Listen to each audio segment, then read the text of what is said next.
because we decided, oh, here's a person with mental health issues that has had all these previous arrests. Let's give them freedom. That's not a thing. That doesn't make any sense. And often Ana Kasparian and Cenk Uygur on the Young Turks have been talking about a story of a crime that's been taking place in New York City, where there was criminals with priors and mental health disorders who have been let loose in New York to kill people.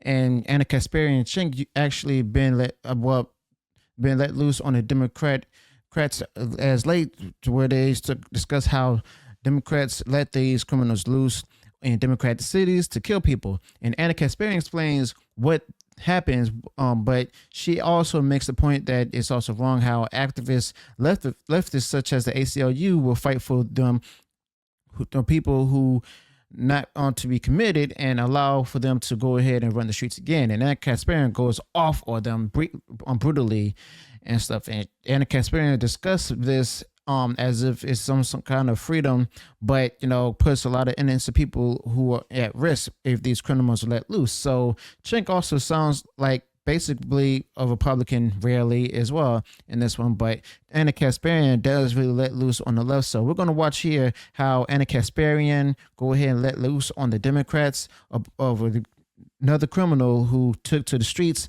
after being released. And if you enjoy what I shared in this video, go ahead, smash the like button, share the video for our social media, and be sure to subscribe to the channel, click the bell notification, so that way be notified of future uploads and updates. And today we have 3 innocent New Yorkers who's going about their lives with a victim of a terrible, terrible assault. 2 lost their lives. 1 is fighting for her life.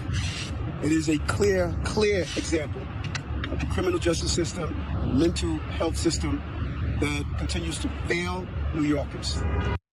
2 people have been killed and 1 person is in critical condition in the hospital following a string of stabbings across New York City. Now, the suspect, who is in custody, carried out these unprovoked attacks without speaking a single word to his victims. Now, here's more info on the 2 men who died as a result of the knife attacks. The first stabbing on West 19th Street killed a 26-year-old construction worker who was standing by his work site near the Hudson River a little before 8:30 a.m. About 2 hours later, and across the island of Manhattan, a 68-year-old man was attacked while fishing in the East River near East 30th Street.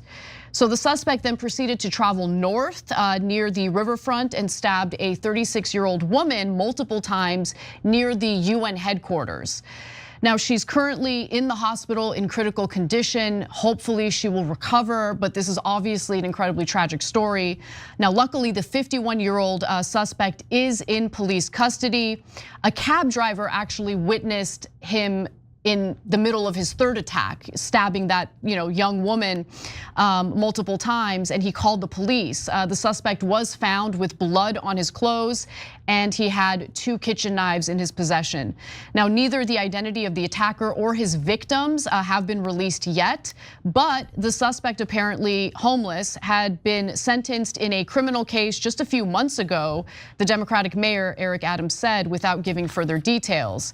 The suspect lives at the Bellevue Men's Shelter, and he in fact had 8 prior arrests and is believed to have severe mental health issues. So that's what we know about the story. Cenk, I was surprised that Eric Adams held a press conference about this, because unfortunately this is a common occurrence in Los Angeles, where our mayor Karen Bass doesn't seem to find it to be an issue at all, and continues on business as usual with absolutely no solutions, considering some of the deadly stabbings that have happened, especially on public transportation in LA. But it's the same issue again and again and again, right? Individuals who have severe mental health problems, who are neglected, who are allowed to just roam the streets and cause all sorts of violent acts. They might get taken into custody for a little while, but then they're just released again, and they have severe mental health issues. They're going to continue doing the same thing unless we respond differently.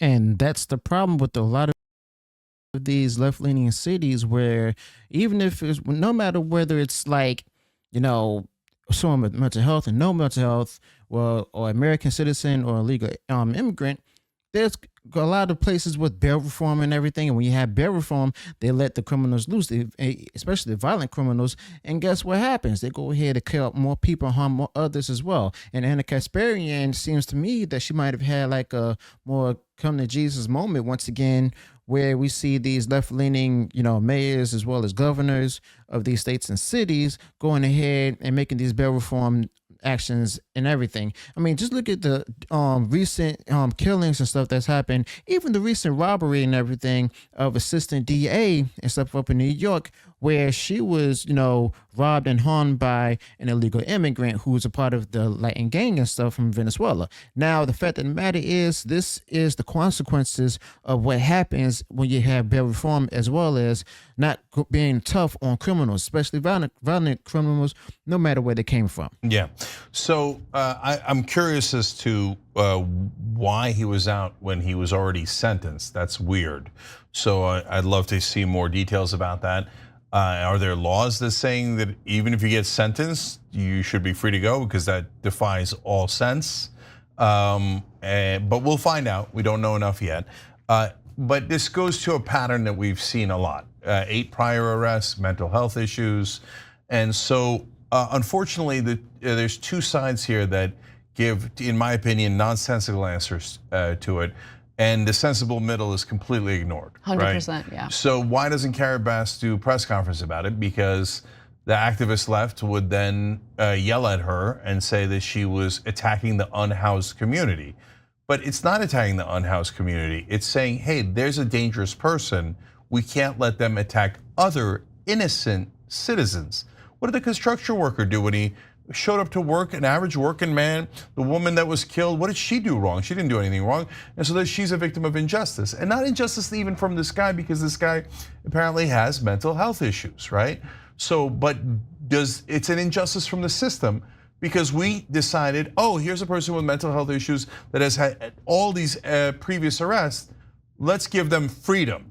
That's not a thing. That doesn't make any sense. And often it leads to the antithesis of freedom, because in this case, I mean, we're talking about someone who killed 2 innocent people and now will likely be in prison for the rest of his life. So how was it better to allow him to just roam the streets and cause this kind of damage, this kind of harm? Like, you talk about the activist left. I actually want to specifically talk about organizations like the ACLU, which they do good work on other issues, but on the issue of individuals suffering from severe mental illness, they have fought tooth and nail to prevent states, local governments from being able to incapacitate individuals like this guy, because they think that it's a violation of civil liberties, that if someone has a severe mental illness, the state shouldn't force them to be institutionalized against their will. But if someone has a severe mental illness and is unable to make decisions for themselves, how does it make sense to allow them to just roam the streets and potentially kill people because of their condition? That's gonna lead to them being in prison for the rest of their lives. How is that better? And Ana Kasparian has shown right here why the mental health institutions should be brought back. You see, Ana Kasparian, even though she doesn't say it per se, is showing why they shouldn't have went away in the first place. Because yes, you have people out there who have mental health issues and stuff, who kill others and stuff, and they shouldn't be in prison. They should be institutionalized in a mental health facility, and more than they be brought back. But unfortunately, they're closed down due to claims that too much money is being wasted on them. Only to find out decades later that there's wasteful spending happening everywhere, and money should be going back to funding into these mental health institutions and stuff where people can get the better and proper care as well as help and assistance and stuff.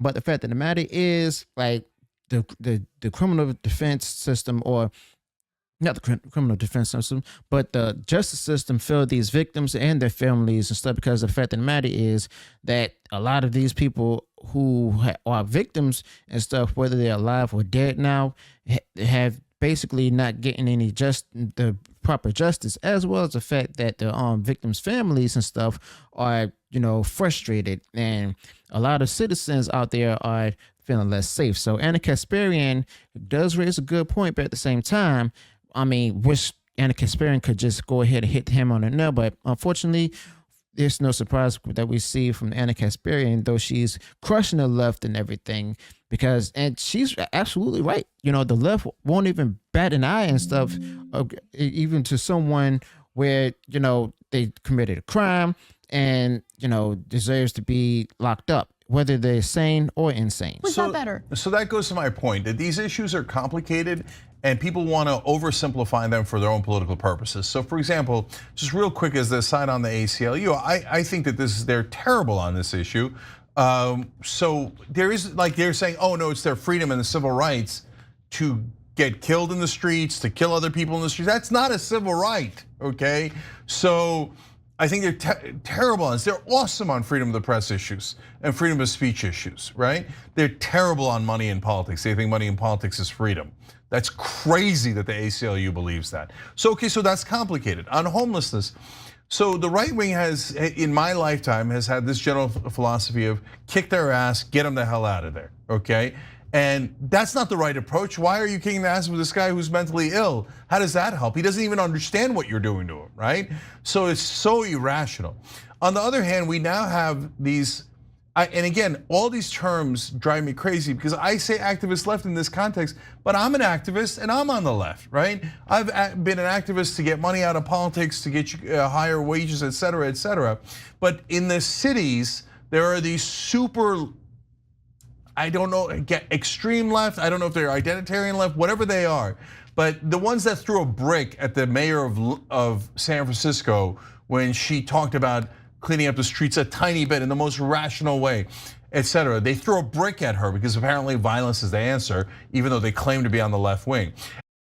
But that's the problem though. When violence, you say violence is the answer, violence begets violence and stuff, unless there's justice to be done and the law enforcement steps in. But the problem is with these left-leaning cities and stuff, it's like bail reform happened and no justice is being served because these people who commit these violent crimes are let go. Okay, even the craziest murderers and stuff, no pun intended. But the fact of the matter is, Ana Kasparian is right to go ahead and basically destroy the left for what they put forth. And Ana Kasparian also has proven that, this is the consequences that you get when you create bail reform. Bail reform is destroying justice itself. And Ana Kasparian is actually, bringing that into light. So let me know your thoughts about this in the comments below. Also, be sure to include any additional thoughts you might have this particular topic. If you enjoyed what I said in this video, go ahead, smash the like button, share the video for our across social media. And if you haven't done so already, enjoy all the content that I put out there, go ahead, subscribe to the channel, click the bell notification so that way